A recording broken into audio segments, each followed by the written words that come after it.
ये आपने बाकी सारी चीजें चलें कोई बात नहीं, तुसी आलू गोश्त की पाबंदी लाती है, हाउ डेयर यू।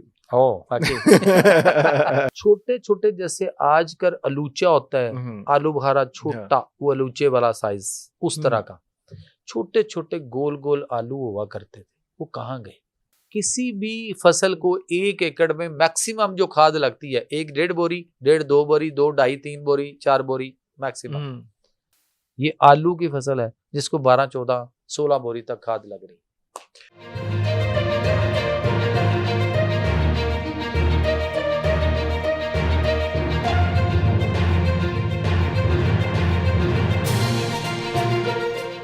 अभी तो जो ये एक और मिथ भी आई है, वो ये कहते हैं कि जनाब ये जो आप हाथ धोते हैं तो ये जो आप बैड बैक्टीरिया इसको वाइप आउट कर देते हैं, लेकिन उससे गुड बैक्टीरिया भी चला जाता है। अब वो मेरे ख्याल साइंस कोई नई चीज इजाद करेगी और वो फिर हमें उसके पीछे लगा देगी।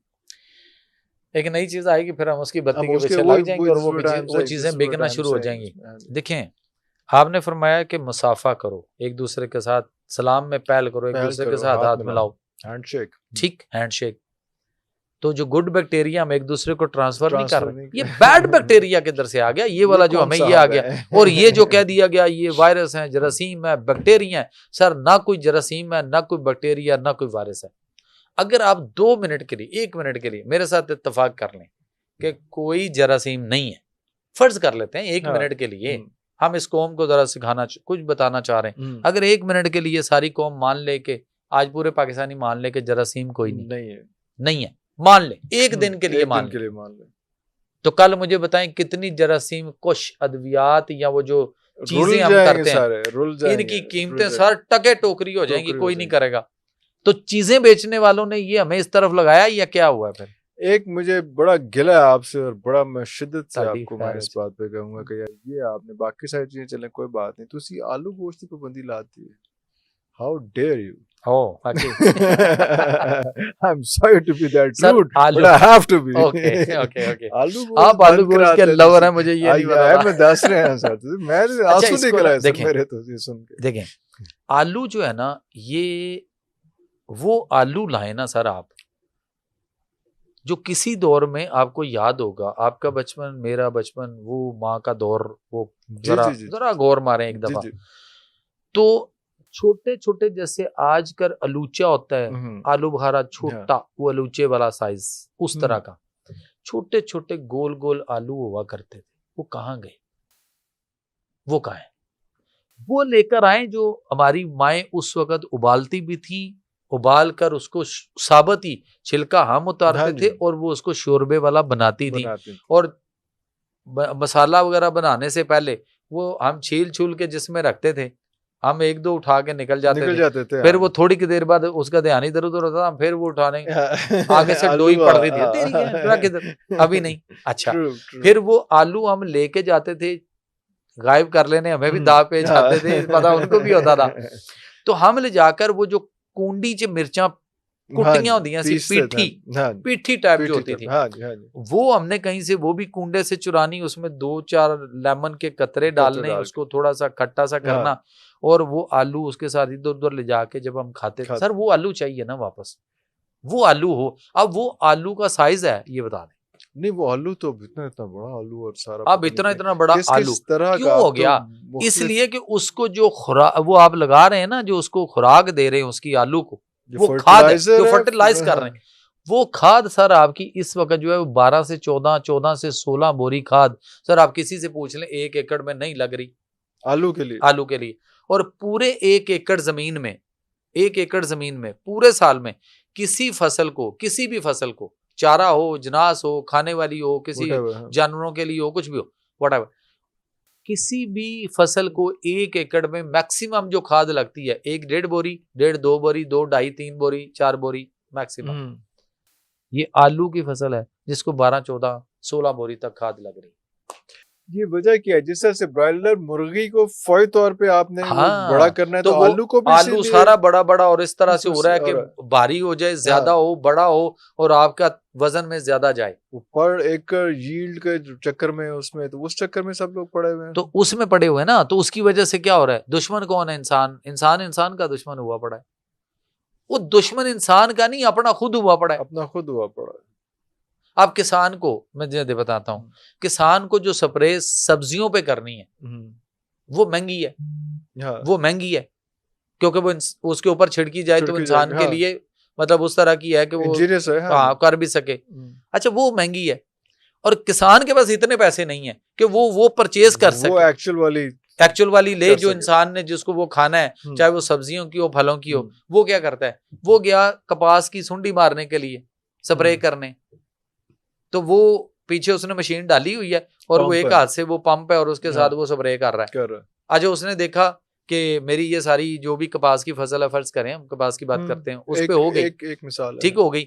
उसके बाद वो अब निकला वहां से और उसने थोड़ा सा 2-4 उसमें डब्बे पानी और डाला पीछे, थोड़ा सा वही स्प्रे बचा ली, कुछ एक्स्ट्रा डाल जी, लिया जी। पानी, थोड़ी सी वहां से बचा ली और जाते जाते वो गोभी पे, जाते जाते वो भिंडी पे, जाते जाते वो जो भी उसकी कोई पालक है, कपास से कुछ कपड़ा भी बनना है। है और ये बाकी को हमने खाना है। अच्छा, वो जो उसकी वो सब्जियां लगाई हुई हैं या उसके जो फल हैं, फल वो है, उनके ऊपर भी वही छिड़क के निकल जाता है। वो कहता है यार उधर एडी जबरदस्त सुंडी मार दे, इतने भी कुछ नहीं होया। सुंडी है तो इधर भी होंगी, भी मार जाएंगी। लेकिन क्या वो वाली हम खा सकते हैं? हम्म, वो क्या करे ना, एक्सपेंसिव उसको तो इतना है। सर उस वो तो बेचारा मस्कीन हुआ पड़ा है, परेशान हुआ पड़ा है। वो रात दिन एक करके आपके लिए कोई सब्जी उगाता है, ठीक, और वो सब्जी वहां से जब वो मंडी में पहुंचती है तो आड़ती उसके साथ क्या कर रहा है, आड़ती उससे लेता है 10 रुपए किलो और फिर वही आड़ती सुबह जो है वो बेचता है उसको 200 रुपए किलो। 200 रुपए किलो। तो जो रात दिन खेतों में काम करता है, रात को पानी लगाता है और रात को वो जो है वो सांप और बिच्छू और मुख्तलिफ चीजों के साथ भी सामना करता है, जंगली जानवरों के साथ भी सामना करना है, उसको क्या बच रहा है? उसको क्या बच रहा है? तो ये जो अर्थ सिस्टम है बीच में, वो जो स्टोर कर लेता है और वो स्टोर करके अपनी मर्जी से निकालता है, अपनी मर्जी से रेट निकालता है, अपनी मर्जी से बेचता है। तो ये जखीरा अंदोजी जो इस्लाम ने कही गई वहां ये वाला जो किरदार कर रहा है, तो फिर वो क्या करे बेचारा?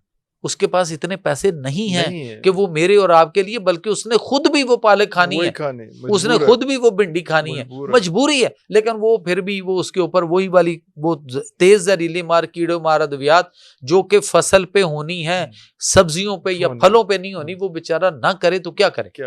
तो और चीज़ ये हुई है कि लोग बहुत ज़्यादा इस वक्त जो है वो मुख्तलिफ तरह के चीज़ें कर रहे हैं और फास्टिंग कर रहे हैं, इंटिमेट फास्टिंग कर रहे हैं और बड़ा ज़्यादा कर रहे हैं और कहते हैं कि इससे ये हेल्थ जो है वो बेहतर होती है। एक स्कूल ऑफ थॉट है वो कहता है कि intermittent fasting can be fatal, it can be it can cause heart attack as well. देखिए सर, बात यह है कि मेरे नबी सल्लल्लाहु अलैहि वसल्लम ने जो हमें हिदायत दे दी है ना, मुझे उसको फॉलो करना है। और वो ये है कि आपका फरमान है कि रोज़ा रखो सेहतयाब हो जाओगे, ये हदीस है।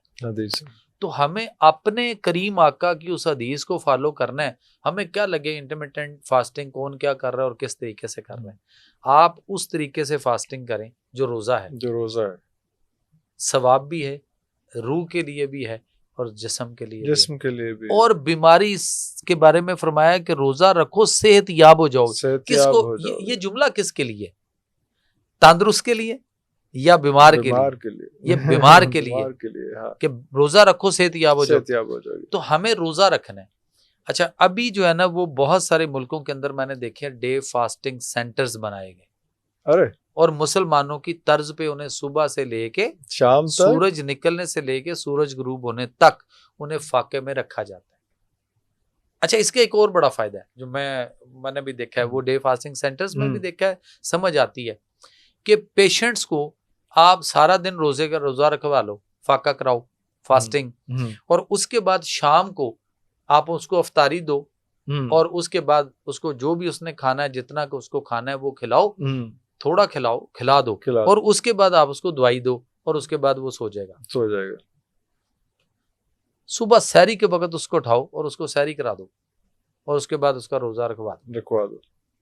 मुझे बताएं, रात को कम खाएगा या दिन को टका के खाएगा? दिन को ज्यादा, दिन को खाता है। तो वो एक फर्क है और हमें उसमें देखना है। मुझे दूसरे की किसी थ्योरी से कोई ताल्लुक नहीं कि कौन क्या कह रहा है। जो मेरे करीम आका का फरमान है वो हरफे आखिर है सर, और वही रहना क़यामत तक। ये कई चीजें इस तरह की आई और कई गायब हो गई। क्योंकि वो किया ही जाता है कि इंटरमीडिएट फास्टिंग जो है वो 16 आवर्स का अगर वो फास्टिंग टाइम है तो वो that start from night to morning. Yes, तो वो हमारे लिए तो है कि दिन का सारा टाइम जो है दिन का वो फास्टिंग तो हमें उसको देखना ना। फिर वैसे भी वो फरमाने रसूल भी है, उस पे ईमान भी है, और उसके बाद उसको प्रैक्टिकली देखा जाए। अच्छा, ये जो डाइटिंग करते हैं, बहुत सारी आजकल लड़कियां हमारी बहुत डाइटिंग ज्यादा के चक्कर में, नौजवान हमारी, डाइटिंग उनके लिए नुकसानदेह है, क्योंकि वो खाना छोड़ते हैं, पीना नहीं। बीच में पानी मतलब शायद चीजें तो सारा इंटेक कुछ करते हैं ना, कुछ इंटेक जूस करते जूस भी हैं। बीच में ले लेते हैं। उन्होंने खाना छोड़ दिया, हम्म। पीना लेना है, और उससे क्या होता है कि आपकी हड्डियां कमजोर होती हैं, ओह, आपके मसल जो है वो वीक होते हैं, वीक होता है। और आपकी बॉडी डिहाइड्रेट होने की तरफ भी जाती है, और आपका वक्ती तौर पे वजन अगर 5 किलो 7 किलो कम हो गया तो वो बड़ी खुश है, ये बड़ा खुश है लड़का बड़ी या लड़की, कामयाबी हो गई। बड़ी कामयाबी होगी। और जैसे ही उसने वो थोड़ा सा छोड़ा अपनी नॉर्मल लाइफ की तरफ, जरा सा भी जरा सा भी हुआ आए तो वो 5 तो किलो की सर बजाय 10 किलो पे यस 10 मैं किलो तो बढ़ करता रहता हूँ, मैं 10 तो किलो बढ़ चुका, लव हेट रिलेशनशिप चल या रहा होता है फूड के 10 किलो साथ बढ़ उसमें चुका मेरा होता तो। है, हाँ, 10 किलो हाँ, बढ़ चुका बढ़ होता है। चुका होता तो फिर क्या फायदा ऐसी भी वो, यानी इस प्रोसेस को करने का। तो रोजा रखो, सेहत है। याब तो हो आपका जाओ। मतलब है कि हदीसें रोजा जो है, रोजा अगर नॉर्मली देखें हुज़ूर सल्लल्लाहु अलैहि वसल्लम की सुन्नत के मुताबिक अगर देखें तो तकरीबन 11 रोजे बनते हैं हर महीने में, जी, ऐसे ही है, ऐसे ही है। जिसमें याम बेस भी आते हैं, जिसका जो चांद की 13 14 15 है, और जी, उसके ऐसे ही। बाद every Thursday and every Monday. तो ऑलमोस्ट 13 से 14 11 से 13 रोजे जो है तो हर महीने में आते हैं। तो रखे ना। जो कहता है कि मुझे शिफा नहीं मिल रही, वो कहता, जो किसी भी तरीका इलाज पे ट्रस्ट ही नहीं कर रहा, ट्रस्ट ही नहीं फेड अप कर हुआ पड़ा है, रहा। रखे ना रोजे इस तरीके से जो आपने जैसे फरमाए हैं, रखे इस तरह। हम्म। ना शिफा मिले तो सर हाँ, अल्लाह अकबर, अल्लाह ऐसा अकबर, हो ही अल्लाह नहीं अकबर। सकता।